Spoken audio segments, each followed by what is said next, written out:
Ladies and gentlemen, welcome into yet another college football stadium video. This time going over my top 5 most underrated college football stadiums that don't get talked about enough, but that I really do enjoy. These are only going to be Power 5 because basically any Group of 5 stadium is going to be underrated because nobody talks about Group of 5 stadiums. So we're only doing Power 5 for this list, and I've got my top 5 right here. So let's go through them, kicking it off at number 5, Illinois Memorial Stadium.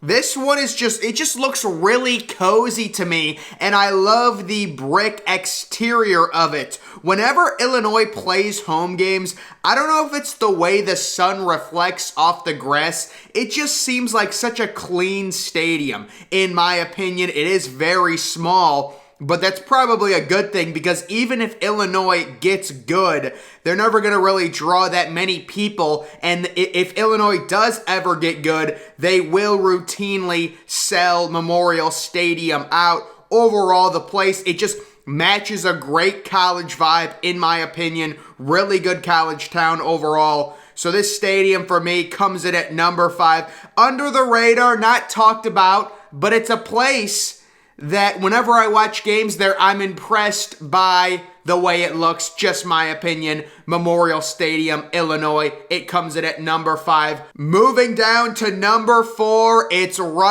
Eccles Stadium, home of Utah. And guys, the mountain views for this stadium are simply amazing. Of course, it's going to be on this list. Now, overall, the seating arrangement is fairly bland, kind of similar to Illinois, but they do have a bigger capacity than Illinois Stadium does. It is kind of bland, yeah. But the noise levels, apparently it gets really loud in this stadium. I remember Jim Harbaugh's first game with Michigan. They were on the road at Utah and they lost. This was back in like 2015. But overall, the views make this stadium one of the most underrated Power 5 ones, in my opinion. And again, there's not much to it. Personally, I like 2-deck approaches when it comes to any sort of Power 5 stadium. But overall, still really good with the views. Maybe, you know what? Maybe the double deck would have blocked out the view of the mountains.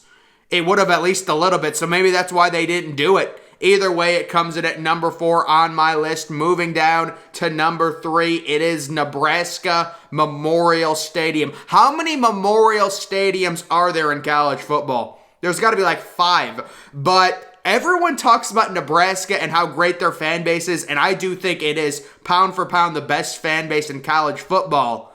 But nobody talks about this stadium. It's very underrated. Some people think it is a little bit bland, but they added a nice little upper deck addition, and I love the end zone seating on the one end zone. It's just a massive bowl of seats, just so many seats. It fits the college vibe perfectly. It looks like people are just packed on top of each other. So I really like, that's a very unique thing. It also, the way the seating arrangement works in the end zone, it also kind of V's in. And I don't think that's something unique about the stadium. I don't think I've seen that at any other college stadium where the seating like V's in. You can kind of see it cupped together. I don't know. It's just interesting to me. I always notice that about it. And again, it's just one of those things where Nebraska, they have an unbelievable fan base, but the stadium never gets any love. People think it's bland. Overall, I like it. I like the addition of having the upper deck. Of course, they always sell it out, which is just amazing considering how bad their program has been. But Nebraska Memorial Stadium doesn't get the love it should. Very clean atmosphere, unbelievable noise levels. It comes in at number 3. If Nebraska ever gets good again, that place is going to be scary. When Ohio State went there last year, I was scared of that place. Very loud, very good stadium. It comes in at number 3.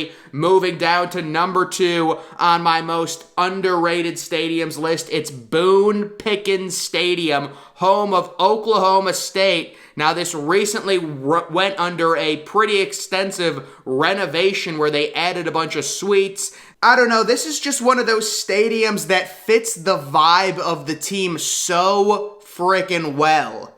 And there is not a second deck, which I'm not a fan of, but you really don't need one when a stadium looks like this. The noise is... Oklahoma State has really noisy games. They're one of the more underrated teams of the last decade. They have a very good home record, and it's like, you know, you want to build a stadium and you want to make it large, but not too large. You want to be able to fill the place. And Oklahoma State routinely sells out their big games whenever Oklahoma comes to town. It always seems like there's shootouts. The way the stadium plays, it fits perfectly in the way Oklahoma State and how their program is run, just in my opinion. It's just a vibe thing, guys. It's really a vibe thing. It looks nice. They get big crowds, but no one talks about their stadium, and I think it's nice. And again, it did recently go under a renovation where they added a bunch of suites and modernized it. That's what they do with college football.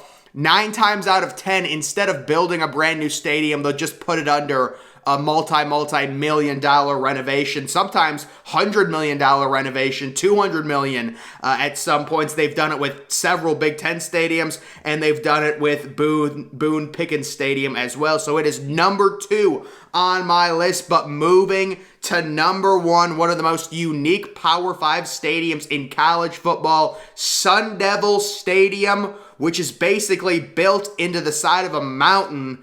And overall, it has a nice 2-tier deck approach. This is another one that was recently renovated. It was modernized, and it looks really, really good. The main reason this is number 1, though, is the uniqueness of it being virtually built into a stadium, and nobody really talks about it. It's so cool how they did that, and they've got a nice little A at the top of the mountain right next to the stadium. What an amazing vibe that is. I will say, the way the stands are configured, it's a little ugly. It's a little tacky. Not my favorite, but I think the scenic view and just how it's carved into the side of a mountain, it makes up for it in my opinion. So it comes in at number 1 on my list of most underrated stadiums. No one really talks about it. I will say, you know, Arizona State is like a party school. I don't know if this stadium fits that party vibe perfectly.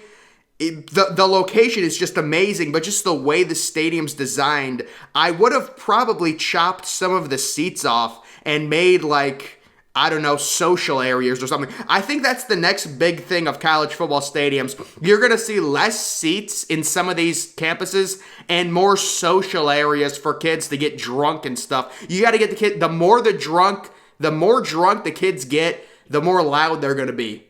So that's what I would do. But guys, this is just my top 5 most underrated college football stadiums. Coming in at number 5, Illinois Memorial Stadium. Really cozy vibe. One word to describe it is cozy. Not too much, not overbearing. It's just a nice little stadium. It gets underrated because Illinois is not a good football team. Number 4, Eccles Stadium in Utah. The view is amazing. Number 3, Nebraska Memorial Stadium gets undervalued because of the fan base and how great the fan base is. Nobody talks about the stadium. Number 2, Boone Pickens Stadium in Oklahoma State. It fits the culture so well. And number 1, most underrated stadiums, it's Sun Devil Stadium, Arizona State, built into the side of a mountain. Guys, that's going to do it for this video. Make sure you follow me on Twitter. Link to that's always in the description. I'm, of course, the Depressed Ginger. Thank you for watching.